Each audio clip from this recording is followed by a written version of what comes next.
Éramos unos 22, Silvia, más o menos.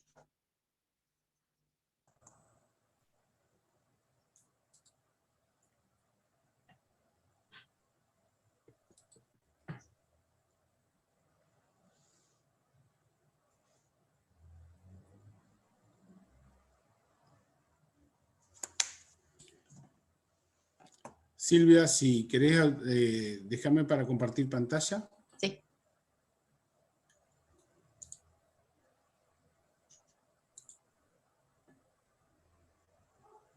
Bárbaro. Ah, me pusiste hospedador, bien. Podías quedarte como hospedador y dejarme compartir pantalla si querías. A ver. ¿Podés compartir o vos es que te escucho bajito?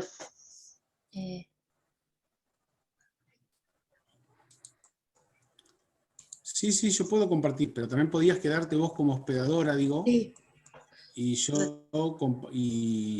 compartir, que varios puedan compartir pantalla.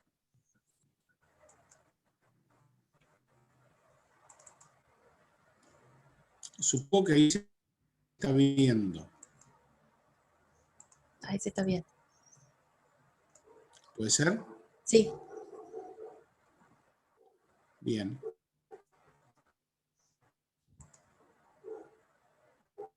Cuando quieras, comenzamos. Sí. Estamos porque hay 20, sí, somos 20, así que sí, adelante. Bueno, los que estén en la compu o que puedan también abrir el GeoGebra, si alguno tiene en el celular el GeoGebra con la aplicación hoja de cálculo, les pido que lo abran, así lo van siguiendo. Si no, igual después con el video van a poder seguir el paso a paso, ¿no? Si me avisan si están abriendo el GeoGebra, así los esperamos un ratito.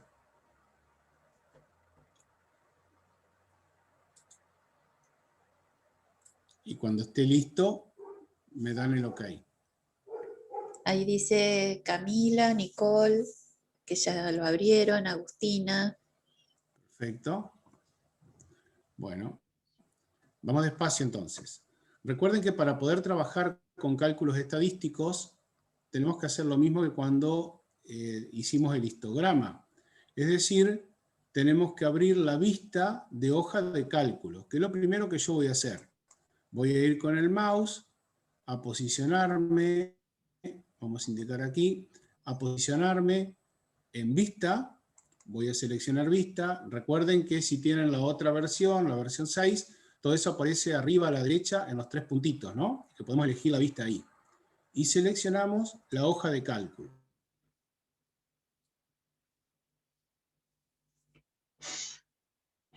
Voy a dejar directamente para que ustedes lo vean. Y al aparecer hoja de cálculo, nos puede aparecer chiquito, no necesitamos la vista algebraica, no necesitamos la vista gráfica, podemos dejar solamente la vista de cálculo, la vista de hoja de cálculo, en donde tenemos que cargar los valores que nosotros tenemos en la tabla 1, en la primera tabla del trabajo práctico, que son los valores de calcio y los valores de albúmina. Así que, mientras tanto, vayan cargando estos 8 valores de calcio y 8 valores de albúmina que tenemos. Yo voy a seguir un poquito más, porque voy a seguir cargando al lado valores que corresponden a lo que estuvimos viendo recién, al ejercicio con el cual calculamos los cuartiles. ¿Está? Simplemente para que después vean cómo lo hacemos. Ustedes vayan cargando estos otros valores.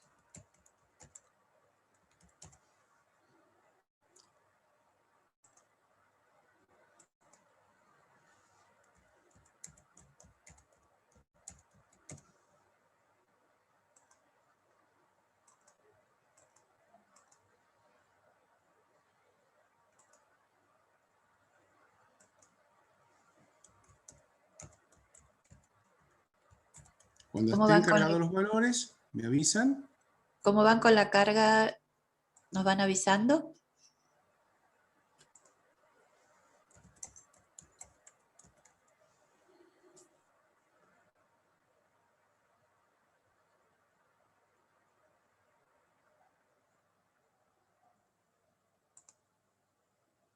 Marcos terminó. Sí, Marcos Camila terminó. también.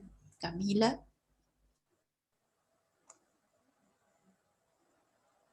Mercedes, listo. Nicole, terminé. Sí, Marcos, solo calcio y albúmina. calcio y albúmina. Marcos, si querés, carguen también lo que yo tengo acá en la columna C, que son los valores de los pesos, para observar lo que recién calculamos, ¿no? Eso si quieren.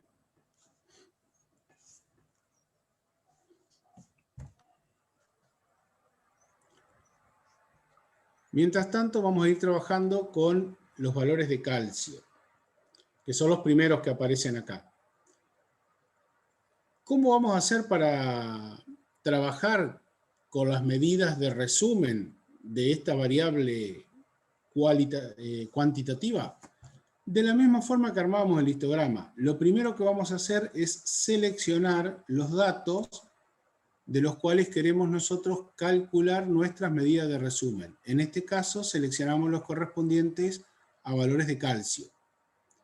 Y vamos a hacer clic en esta herramienta que nos muestra las barritas como si fuera un histograma, que si ustedes ven, cuando yo me posiciono sobre ella, aparece el cartelito que dice análisis de una variable. Y voy a seleccionar esto que tengo ahí, para elegir la primera de las opciones, análisis de una variable. Hasta ahí estamos de la misma manera que cuando hicimos el histograma.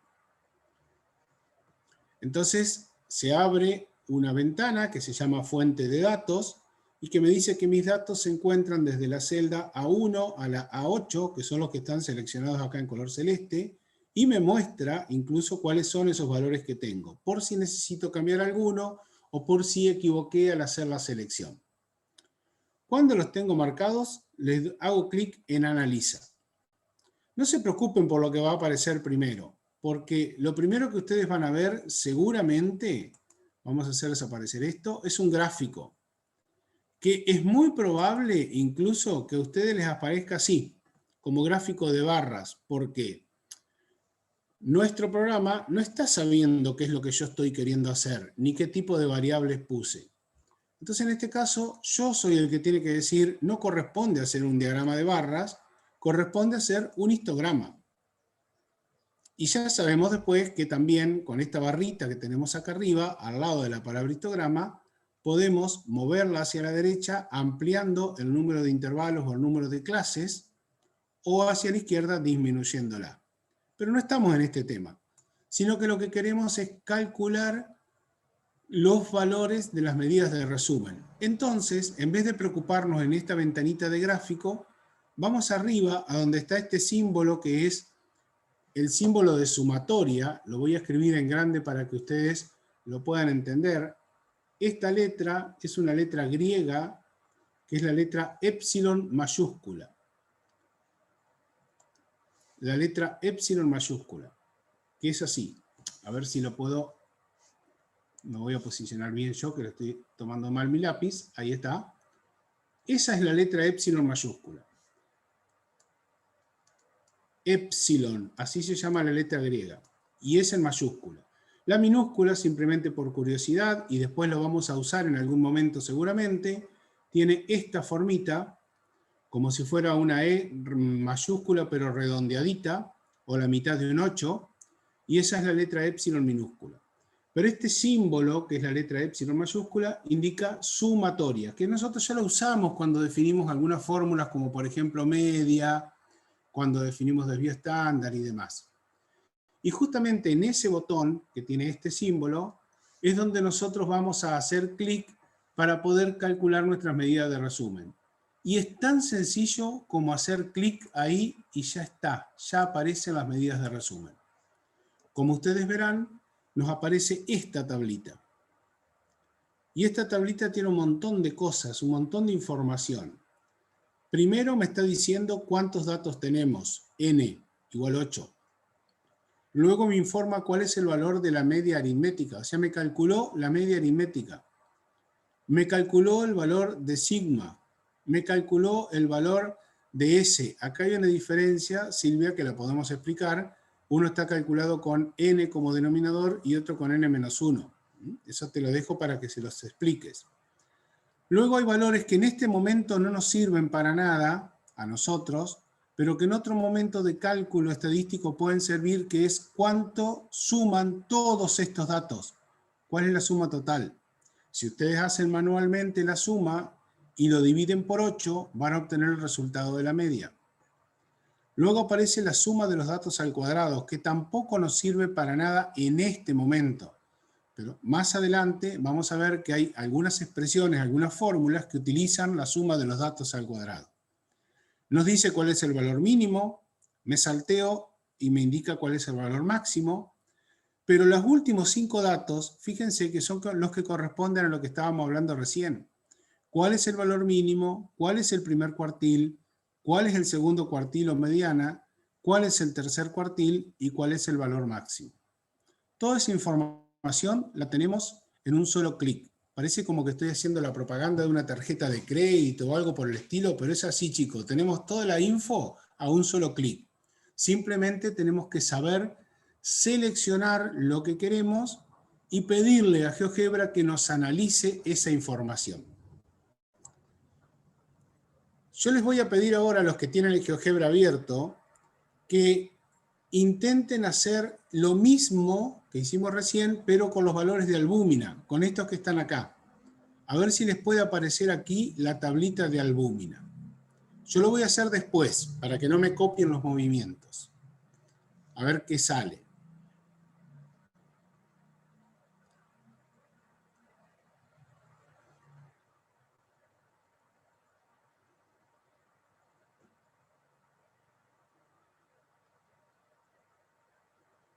Cuando lo tengan, ustedes me avisan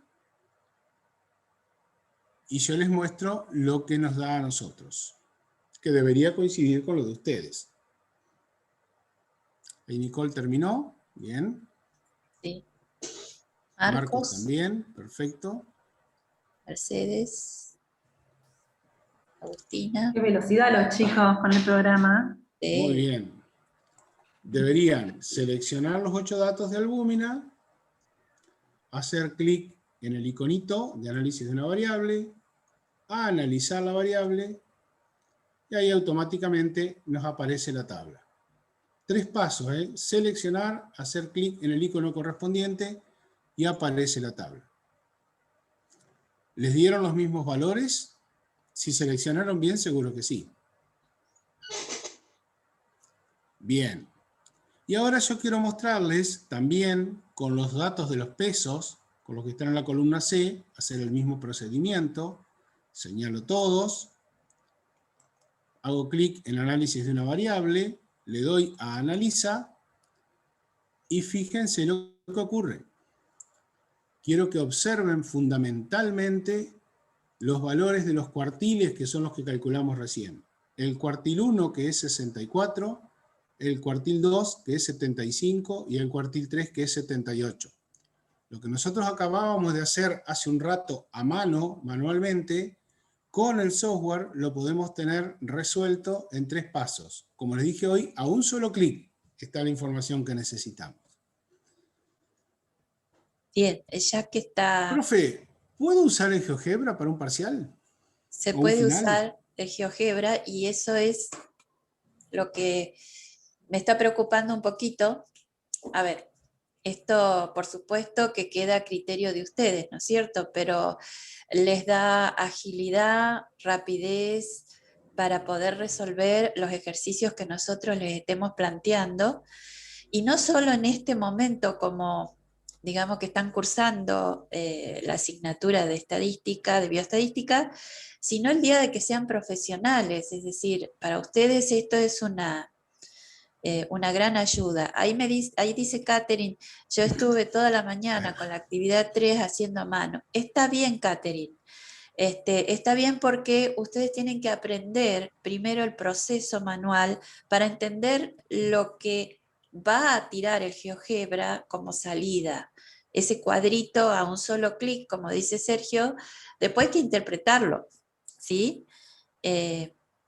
Mercedes, los gráficos que vamos a ir nosotros explicando se pueden hacer en el GeoGebra, ya los van a ir aprendiendo, ¿sí? Y pueden utilizarlo en un parcial. no hay ningún problema. Lo que les decía que me está preocupando es que solo 4 de, 16 alumnos están trabajando en este momento con el GeoGebra. Traten de utilizarlo, queda a criterio de ustedes, porque van a adquirir una agilidad y una rapidez para los cálculos que a mano les va a llevar más tiempo. Es como que recién comentaron, me llevó toda la mañana para hacer la actividad 3, ¿sí?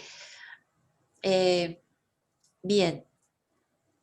Los valores que se graficaron recién, que son kilogramos, es decir, lo último que graficó Sergio y pidió y tiene la salida de las medidas de resumen, me gustaría que interpreten el cuartil 1. Cuartil 1 dice cuartil 1 es 64, no es una posición, directamente pone el valor de la variable, ¿sí? Son 64 kilos, la mediana es 75 y el cuartil 3, 78 kilos. Entonces, a ver si pueden interpretar el cuartil 1.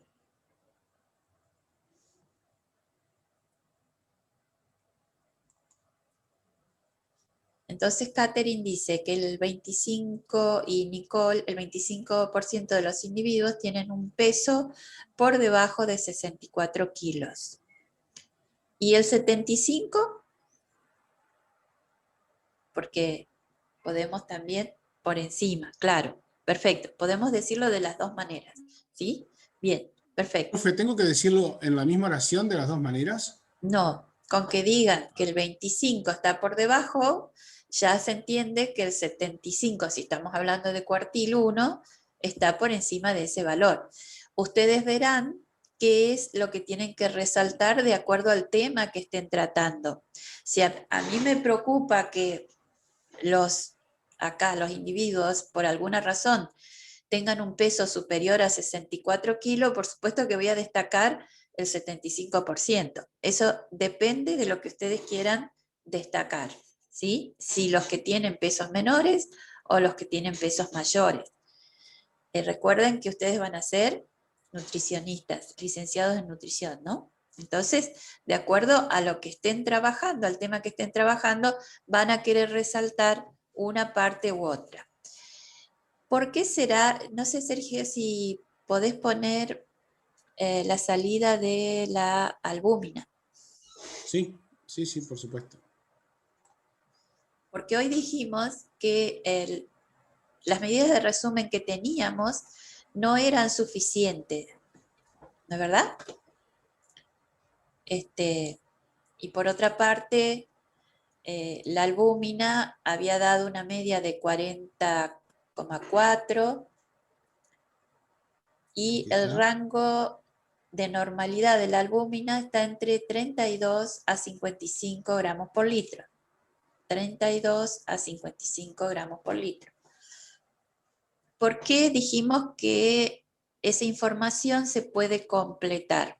Que la primera interpretación que sacamos es que como la media es 40, entonces decíamos, bueno, perfecto, aparentemente estamos dentro de valores normales, dado que ese rango de normalidad lo contiene a la media. 40,3 está entre 32 y 55. Si hacemos un análisis del cuartil 3,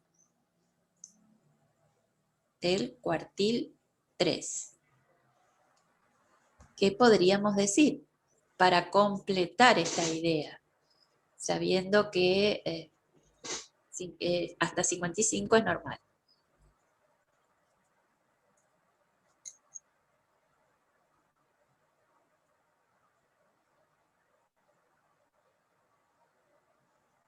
Hay dos cosas que tienen que mirar, el cuartil 3 y el valor máximo. Es decir, ¿qué estoy buscando yo? Santiago, el 75% de los valores se halla, a ver, Santiago, no está del todo. no está del todo. El 75% de los valores. Yo les pregunto, ¿todos los valores están dentro del rango de normalidad?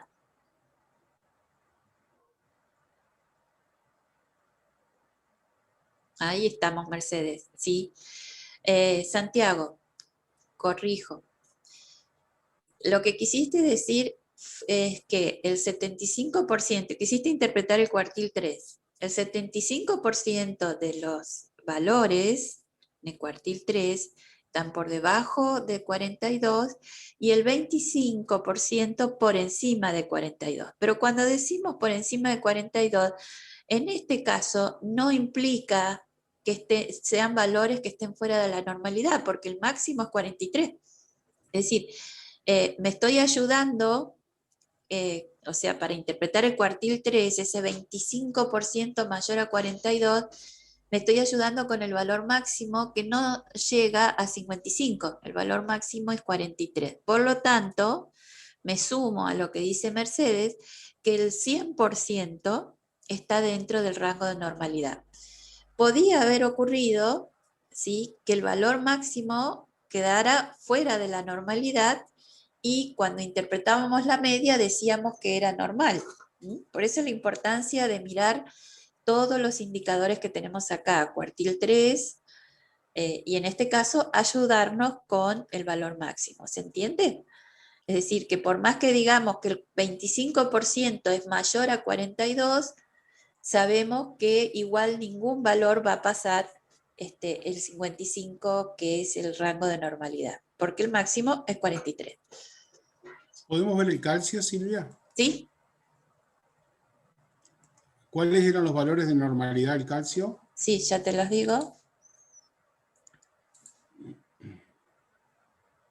Calcio 2,12 a 2,74.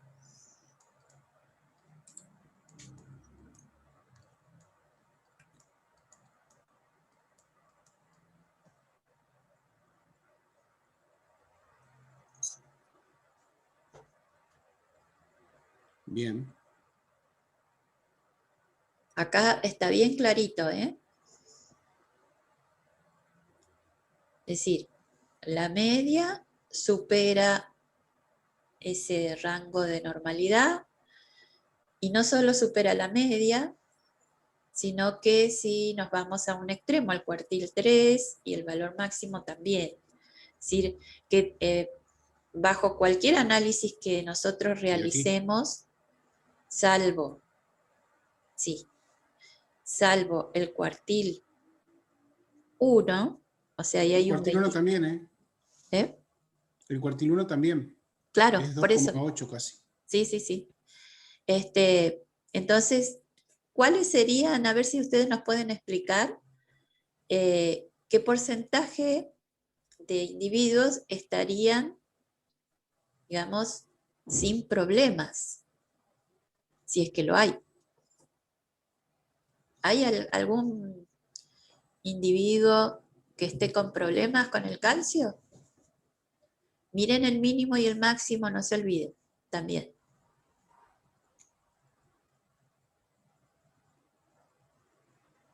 Estamos haciendo un análisis al revés del que hicimos con el cuartil 3. Estamos mirando el cuartil 1 y el mínimo.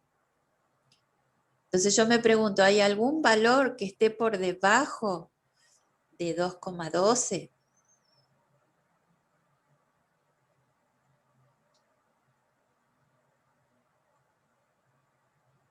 No. Ok. Pero es verdad lo que dicen los chicos, que en el rango de normalidad, entre 2,12 y 2,74, Sí. y está muy bien lo que dijeron, dicen que hay menos del 25%. Sí. Y eso está muy bien, chicos, porque el mínimo, el valor mínimo, el más chiquito de todos, se encuentra dentro del rango de normalidad. El cuartil 1 no, el cuartil 1 ya está fuera del rango de normalidad. Pero nosotros habíamos dicho hace un ratito, y eso es lo que está muy bien de parte de ustedes, que entre el mínimo y el cuartil 1 se encuentra el 25% de los datos. Pero resulta que el cuartil 1 se encuentra fuera de ese rango de normalidad. Entonces no podemos asegurar que el 25% de los valores está dentro del rango de normalidad, sino justamente lo que ustedes dijeron, menos del 25% de los datos se encuentran dentro del rango de normalidad. ¿Cuánto? No lo sabemos. Acá es fácil porque, como decíamos, hoy tenemos 8 valores, pero si tuviéramos una tabla o una planilla donde tenemos 1000 valores, eso es muy difícil de poder contar o visualizar uno a uno. Entonces está muy bien lo que ustedes han razonado. Perfecto, bien. Entonces ahora sí estamos en condiciones de decir que hicimos un análisis de medidas de resumen completo, o sea, medidas de tendencia central, de posición y de variación. Después nos vamos a ayudar con otras medidas para ver la forma que tiene esa distribución, pero bueno, eso será ya un tema un poquito más adelante. Con estos indicadores, con estas medidas de resumen, ya podemos ver otro tipo de gráfico, que es el gráfico llamado de caja, ¿sí? Que, bueno, desde el GeoGebra ahí Sergio ya lo graficó, solo que les vamos a explicar de qué se trata todo esto, estas cajas, estas líneas horizontales, verticales. No sé si da el tiempo ahora, no sé cómo estamos. Sí, sí, estamos con tiempo todavía. ¿Estamos con tiempo? Perfecto. Bien. Estamos con tiempo.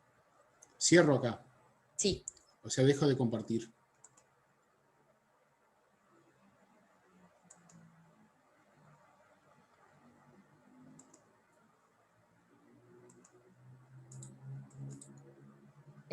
Si vos me pasás el host, te comparto el... Ya está, ya está, ya está. Ah, bien.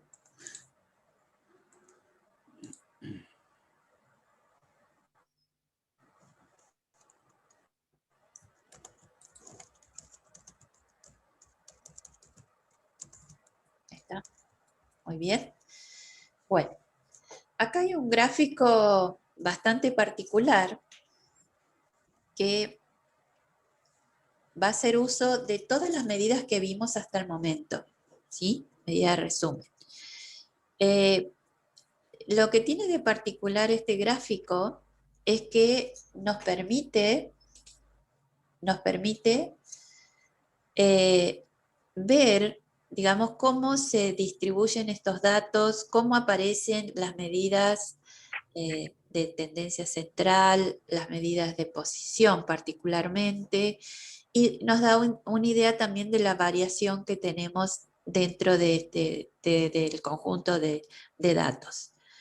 Lo primero que vamos a hacer se los vamos a presentar, es decir, les aclaro que es uno de los gráficos más actualizados, ¿sí?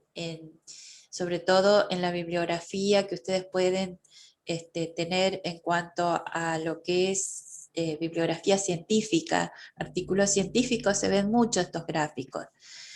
Estos gráficos también tienen una particularidad de que nos permite comparar distintos grupos, o sea, podemos tener una caja por cada grupo que se nos ocurre. Recuerden que decíamos que no era fácil comparar con un histograma de frecuencia, no era muy sencillo comparar con tallo y hoja, porque solamente podíamos comparar dos situaciones.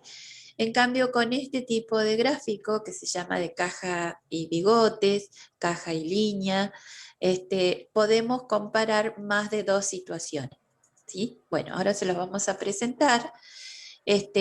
Bueno, como su nombre lo indica, primero lo que vamos a aclarar es que aquello que nosotros estábamos acostumbrados a representarlo como un eje horizontal, ¿no es cierto? Nuestros valores de la variable los representábamos en un eje horizontal.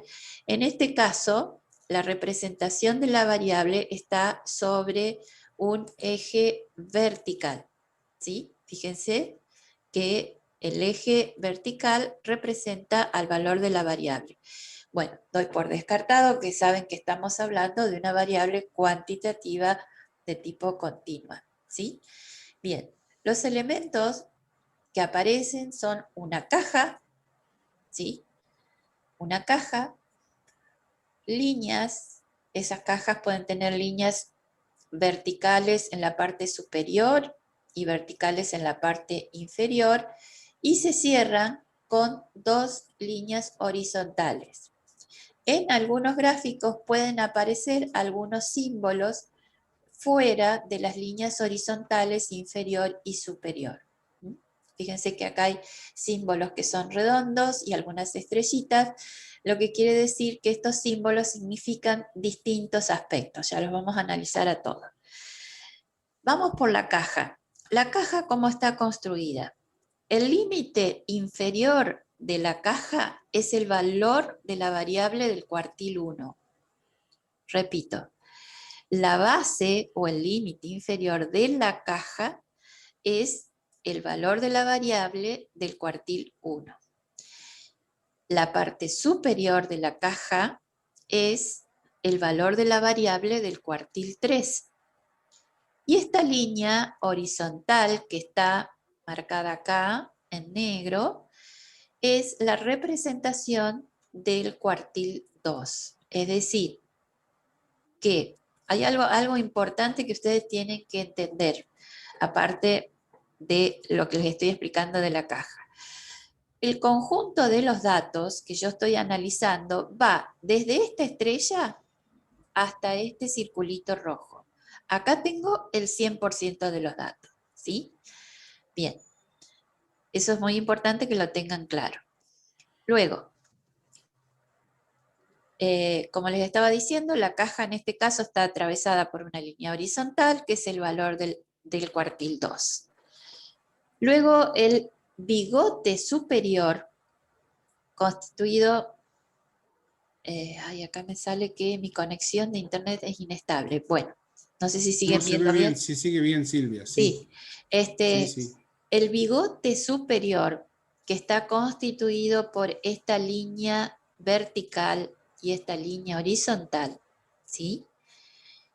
Es el que va desde el valor de la variable cuartil 3, del cuartil 3, hasta el valor mínimo, pero valor mínimo que no sea un valor atípico. Acá aparece un concepto nuevo, que son los valores atípicos o llamados outlier, como dice acá, o casos raros, ¿sí? Entonces, eso ya lo vamos a aprender a calcular, porque muchas veces hay valores que son totalmente atípicos y que tienen un efecto distorsionador sobre la media aritmética. ¿Se imaginan que dentro de los pesos que hoy veíamos, si había alguien de 200 kilos, pero una sola persona de 200 kilos, lógicamente si yo la incluyo... Ahí se cortó, Silvia, si podés repetir. Perdón. Lo último se cortó por internet. Sí, Lo último se cortó, digo, no se escuchó. Internet me está jugando una mala pasada. No sé si, Sergio, podés describir porque se me corta. Bigote superior. Sí, Bigote. No hay problema. No hay problema. Como les decía Silvia, porque esa parte también se cortó, en la caja, entre el cuartil 1 y el cuartil 3, tal cual explicamos hoy cuando hablamos de los cuartiles, se encuentra siempre el 50% de los datos. Estas dos cosas que están marcadas en azules, el 100%, está entre el valor mínimo, que en este caso corresponde con este punto rojo, y el valor máximo, que en este caso es el más alto que tenemos representado en este eje, que es la estrellita que está de color verde. Entre el mínimo y el máximo siempre está el 100% de los datos. Y entre el cuartil 1 y el cuartil 3 siempre está el 50% de los datos. Ahora, el resto hacia abajo de la caja, tengo que irme desde donde está el cuartil 1 hasta llegar al valor mínimo, y ahí tenemos el 25% de los datos. Y por otro lado, desde el valor máximo, entre el valor máximo y el cuartil 3, está el otro 25% de los datos. Esto es importante porque muchas veces pensamos que lo que está marcado en fucsia, que son los bigotes inferiores y superiores, contienen el 25% de los datos, y esto solo es cierto si no hay valores raros, valores atípicos o valores outlier.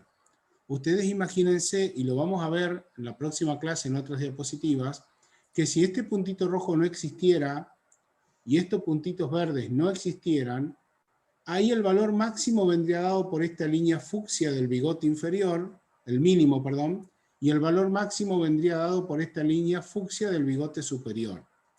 El bigote superior tiene el 25% de los casos cuando no hay valores atípicos, outliers o raros por encima de él.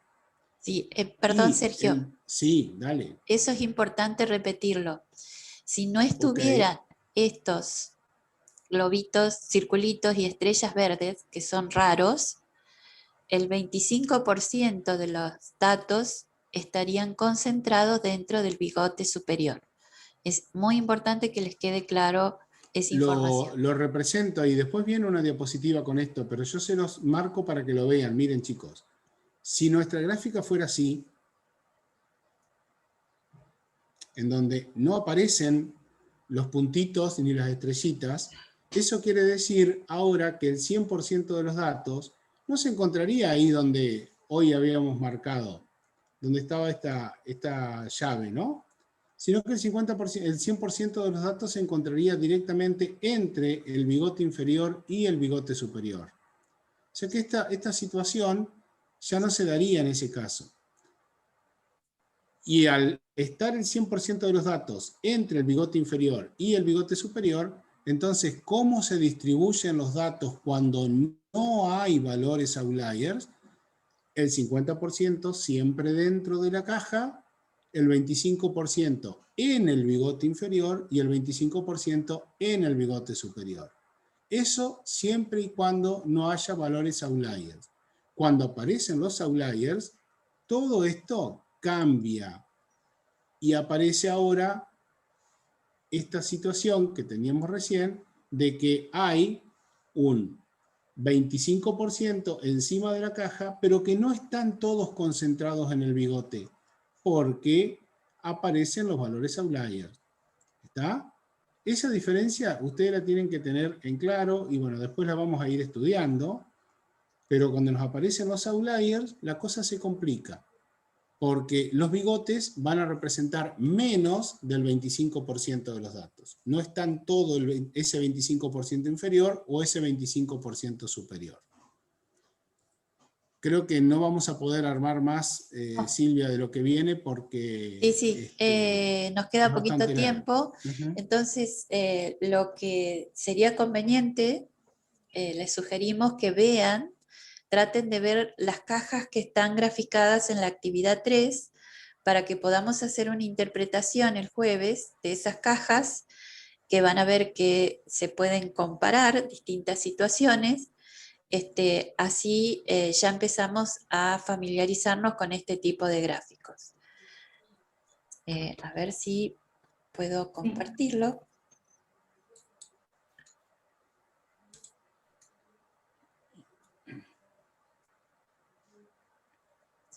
¿Perdió? Bueno, estoy con serios problemas con con internet hoy. A ver, ahí está. A ver si lo puedo compartir. Lo que les decía es que sería interesante. Ahí va.